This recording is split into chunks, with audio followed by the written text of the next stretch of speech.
strength, now taking aim at Texas. Millions preparing for life-threatening floods and nearly 2 feet of rain. As emergency crews practice helicopter rescues, the governor's new warning this morning.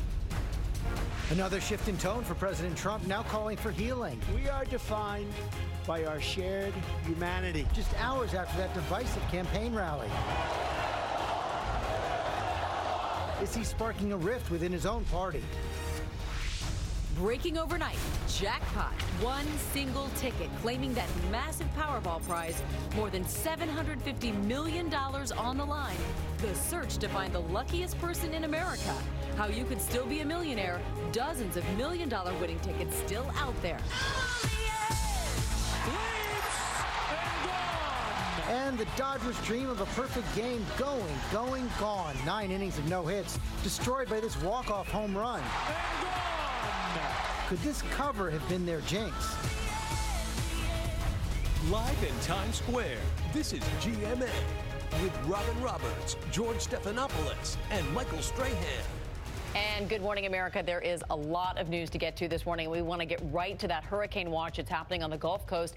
Take a look at this image from NASA. That is Tropical Storm Harvey from space. It's massive. And it is gaining strength right now. Evacuations underway in some parts of Texas. People are preparing for the worst. They're stocking up on supplies. We want to go right to Ginger. She's tracking the storm. Good morning, Ginger. George, they are right to prepare for the worst because this will be a heavy rain event and flooding that could impact life and property. We could lose both this weekend. Let me take you to Tropical Storm Harvey that formed overnight or redeveloped, and you can see it's about 300 miles south and east of Brownsville. Max sustained winds right now 45 miles per hour, moving north at 10 miles per hour. There are hurricane watches, tropical storm warnings, and a hurricane warning for a large area in southeast Texas, but this flood watch extends all the way to San Antonio for up to 20 inches of rain. We've got to get to the track in just a couple of moments, but first, our Matt Gutman already standing in water this morning in Corpus Christi. Matt? Hey, good morning, Ginger. You're right. Water is the major story here. Now, check this out. The water here off of Corpus Christi is like a bathtub, 87 degrees, which is great if you want to go swimming. Very bad for a storm. It's basically turbocharging Harvey. And all morning long, our phones have been buzzing with hurricane warnings. Texas is very much on its toes this morning. This morning, Texas declaring a state of disaster with cities along a 600-mile stretch of the Gulf of Mexico bracing for catastrophic rainfall. We need people to be aware. Harvey churning towards the Texas Gulf Coast, upgraded to a tropical storm overnight. Major cities, including Houston and San Antonio, forecast for a deluge of over a foot of rain from this storm, plus potentially devastating storm surge. We're going to have coastal flooding. All of our bayous and creeks would be potentially a problem with this type of rainfall. Residents in the Lone Star State emptying shelves, many stores selling out of basics, including water. Some of the essentials. Water and food and batteries. Just getting ready for it. City officials and emergency responders preparing for the worst this morning. Local law enforcement practicing for potential helicopter rescues. College campuses under mandatory evacuations, and drivers warned to avoid the roads as main thoroughfares are shut down. Now, 12,000 students could potentially be locked out of the local university here. There's sandbagging operations all over this town, and there's concern as far away as New Orleans, 550 miles away, that the pumps there won't be able to handle that massive deluge. Ginger? Matt, thank you. So much to talk about here, but we have to go to the track and the timing. I know that's important to everyone. So as it gets going, the next 24 hours, we should see this become a hurricane, a Category 1. It makes landfall sometime early Saturday morning just south of Corpus Christi in this latest track. Then it sits around, and that's going to be the problem. It does not move much, and that's where you're going to end up getting significant rainfall. Some of the warnings have up to 25 inches locally, a wide swath of 8 to 15 inches. And you can see it goes all the way, as Matt was saying, up through Louisiana. Storm surge 2 to 7 feet, huge waves that we will talk about in just a bit.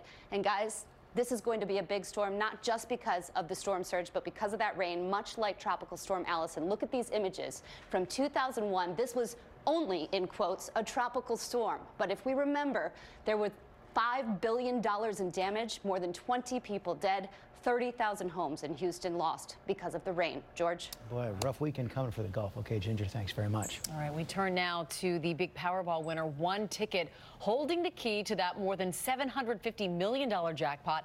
It is the largest prize ever won by a single ticket, and it was purchased at the Handy Variety Store in Watertown, Massachusetts. And that is where we find ABC's Gio Benitez. He is there with the store's owner, who I'm sure is very happy this morning, Gio. Very happy, Amy. Good morning. I'm actually joined with that store co-owner right now, Kamaljeet Kaur. Sorry about that. Tell me, congratulations, because here you are. You've owned this store with your husband for what, 11 years? Yep. Tell me, I mean, has this ever happened here? Never. You must big be. one, yeah. And so you just must be so excited about this. Very happy, yeah. Thanks God. And you know, her store now gets $50,000 because of this, all right? But I want you to go ahead and take a look at your numbers right now, because you might have some of these winning numbers, and then you might end up with a prize. The winning ticket at this store hit all of those winning numbers: 6, 7, 16, 23, 26, and that Powerball 4. That lucky winner can either get the $758 million jackpot over 29 years or a lump sum payout of $480 million. Now, the drawing came after a last-minute rush for tickets across the country. At the height of the rush, sales here in Massachusetts were $10,000 per minute. And over in Texas, we're talking about more than $60,000 per minute. And you know what? It turns out this is the 4th time that Massachusetts has sold a winning Powerball ticket. So a lot of lucky people here, Amy. That's true. And Gio, you mentioned you should look at your ticket, because there are a lot of millionaires waking up this morning and they might not even know it yet, correct? That's right, and you got to look at that ticket, even scan it at the store to make sure that you don't have one. But there are 6 $2 million prizes right now, and there are 34 $1 million prizes right now. So I'm going to go look at that ticket, because I don't think I looked at that close enough, Amy. I am texting my husband right now, Gio. All right, thank you, George. Good luck to both of you. We're going to get the latest now on President Trump. He is back at the White House this morning after a Western tour marked by striking shifts in tone. First, that fiery attack on the media and fellow Republicans in Phoenix, then a call for unity and healing in Reno. Our chief White House correspondent, John Carl, has the story. Good morning, John. Good morning, George. It was a defiant two-day trip out west where the president aimed some of his harshest attacks at fellow Republicans. As the president returned to the White House overnight, he ignored questions on whether he plans to pardon controversial Sheriff Joe Arpaio. On his trip out west, the president did a political version of Dr. Jekyll and Mr. Hyde. After Tuesday's 75-minute diatribe against his critics, I always hear about the elite. You know, the elite, they're elite. I went to better schools than they did. I was a better student than they were. I live in a bigger, more beautiful apartment, and I live in the White House, too, which is really great. On Wednesday, he talked of love and unity. It is time to heal the wounds that divide us and to seek a new unity based on the common values that unite us. The two speeches, just hours apart, were shockingly different in tone. We are defined by our shared humanity, by our citizenship in this magnificent nation. I really think they don't like our country. I really believe that. And by the love that fills our hearts. I hit them with neo-Nazi. I hit them with everything. In Arizona, the president also lashed out at the state's 2 Republican senators, prompting the Speaker of the House to issue a plea for Republican unity instead. Well, I think the president feels that that's a strategy that works for him. I would just say that I think it's important that we all stay unified. In Arizona, the president also threatened a government shutdown if Congress does not fund his border wall. That is something that is not sitting well with fellow Republicans. Paul Ryan said nobody wants a shutdown. And Mitch McConnell put out a statement insisting that he has a good relationship with the president, saying, quote, "We are working together to develop tax reform and infrastructure legislation to grow the economy and create jobs, to prevent government faults, to fund the government so we can advance our priorities in the short and long terms." But George, you'll notice in that statement no mention of the border wall, and I am told that McConnell and the president have not spoken in more than 2 weeks, and their last conversation was a tense phone call where the president was essentially shouting at McConnell over the Russia investigation. Tense times, and that showdown is looming fast. Okay, John, stand by, because we also saw yesterday for the first time Hillary Clinton speaking out, an excerpt of her book, which is coming out in September, where she talks about that moment in the debate with Donald Trump where he was looming behind her. Let's listen. Well, what would you do? Do you stay calm, keep smiling, and carry on as if he weren't repeatedly invading your space? Or do you look him in the eye and say loudly and clearly, "Back up, you creep. Get away from me. I know you love to intimidate women, but you can't intimidate me, so back up." She might wish now, John, that she had said that, but this book is going to be coming out in September when all these other big issues are hitting. Absolutely, and it shows she will not hold back. And George, the president hasn't held back.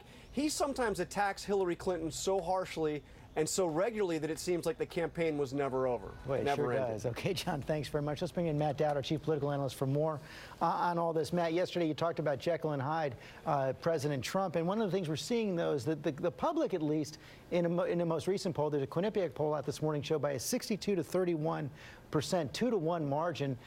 The public believes that President Trump is a divider, not a uniter.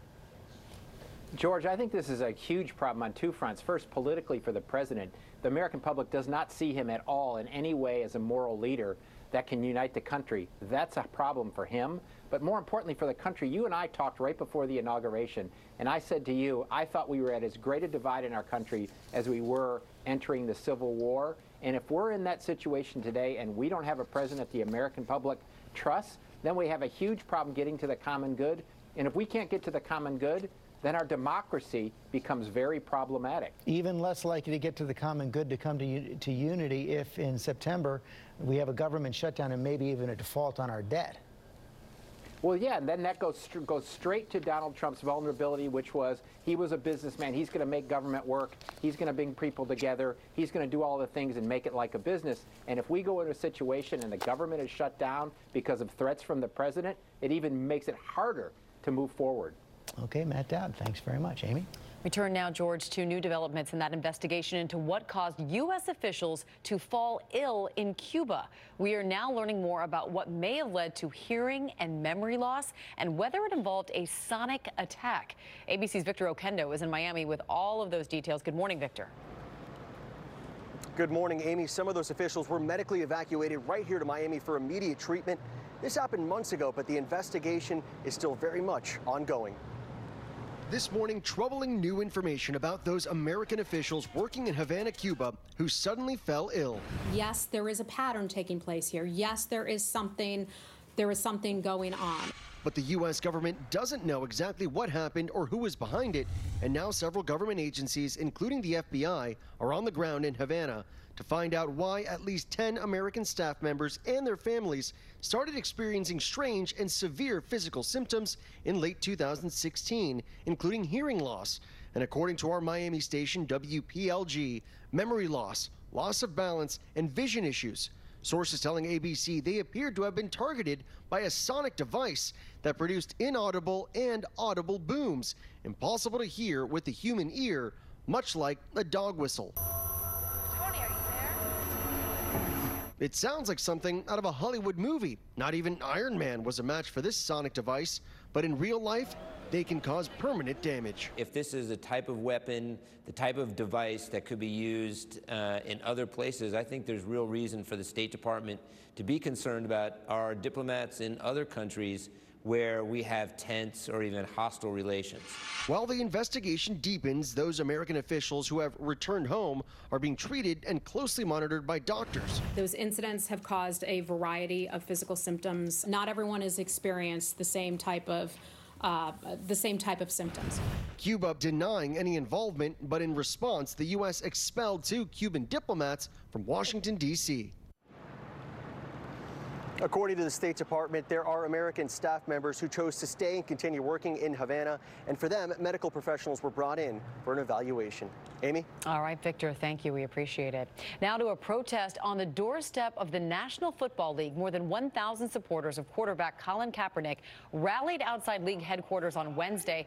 They claim Kaepernick, who remains unsigned this year, has been blacklisted for taking a stand against police brutality, kneeling during the national anthem. His supporters are demanding the league pass a rule that would protect players from any retaliatory actions resulting from personal protests. But critics say it's Kaepernick's performance on the field that's to blame for his lack of a job this season, not his protest. George? Okay, thank you, Amy. There are new questions now about how beach towns are protecting their shores after images like this, sharks hunting fish near the Hamptons. And there has been a recent surge in sightings at Cape Cod, with one politician recommending dramatic action. ABC's Eva Pilgrim is here with the story. Good morning, Eva. Good morning, George. It's not what anyone wants to see in the water with them at the beach, that fin sticking out. Fatal shark attacks are rare, but recent great white shark encounters have some wanting to take drastic measures to keep people safe. This morning, a controversial proposal in Massachusetts to protect packed end-of-summer beaches from sharks, prompted in part by two close encounters just this week. Monday, just feet from swimmers on this Cape Cod beach, a great white shark was caught on tape attacking a seal. Listen as the beachgoers panic, screaming, running out of the water. I heard a lot of screaming and yelling. Then yesterday, another shark. There's my board. There's the teeth. Taking a bite out of this paddleboard at a beach a few miles away. The man unharmed by the shark. It actually launched him in the air. He got right back up on his paddleboard and paddled into the shore. Both beaches briefly closed, but for some, the encounters too close for comfort, coming after a summer filled with terrifying images of beachgoers getting uncomfortably close to the endangered predators. In May, dozens of great whites surrounding a paddleboarder in California. We're paddleboarding next to approximately 15 great white sharks. In Cape Cod, a county official saying it is only a matter of time before someone's child is killed, and proposing a controversial strategy to mitigate the threat. His plan? To toss baited drum lines near beach destinations, using hooks to catch and kill them. The backlash? Fierce. Experts saying the idea is ill-considered, indiscriminate, and will not influence beach safety. Now, even though it freaks us out, scientists say the sharks being in the area is actually a sign of a healthy ecosystem. They're there to feed, not on us, but on the seals. And in both of those cases in Massachusetts, there were seals in the water nearby. That explains it, Eva. Thanks very much. Thank you, Eva. Well, there is the saying, I think we've all heard it, there's no crying in baseball, but do not tell that to fans in Los Angeles this morning. Dodgers pitcher Rich Hill was throwing a perfect game into the 9th inning last night until an error dashed his hopes. Still, he had his shot to earn that no-hitter as the game entered the 10th inning. But take a look, Hill threw one bad pitch. Oh, and the Pirates' Josh Hamilton launched it over the fence for that home run, which not only cost Hill his no-hitter, but it also cost the Dodgers the game. Hill later played down the drama, simply saying, looking forward to tomorrow. He said, just keep working, keep getting it done, and keep moving forward. Good for him, but 9-inning no-hitter, and he loses. Oh, man, okay. Let's go back to Ginger. She's got more on that tropical storm. Right, Tropical Storm Harvey. We said major impact is going to be heavy rain and flooding, but watch this. We know in a tropical storm or hurricane, as it will become, water piles up in front of it. Look at from South Padre Island up to Galveston. We're talking storm surge and up to 14-foot waves. Your local weather in 30 seconds. First, the comfortable cities brought to you by Walmart.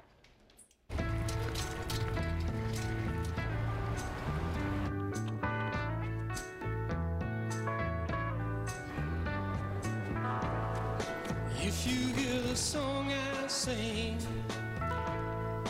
you will understand.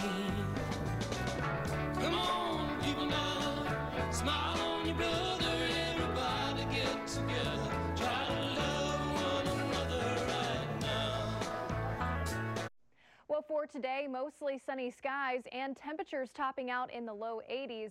Not only that, but we're also feeling a little less humid, and that's going to stick with us right through the upcoming weekend. If you're heading out to the Nationals game tomorrow night, looking picture perfect. We'll talk bright sunshine for the start of the game, and we'll stay dry through the end of the game. Temperatures falling back into the 60s. Here's a look at your weekend forecast. Nothing but dry skies and our daytime highs in the mid to upper 70s. Coming up, a high school under investigation after disturbing video appears to show cheerleaders being forced into splits. Plus, the new warning for parents, a possible hidden danger in those popular apps your children are using. What one dad says he found on his daughter's phone. You're going to stay tuned for this one.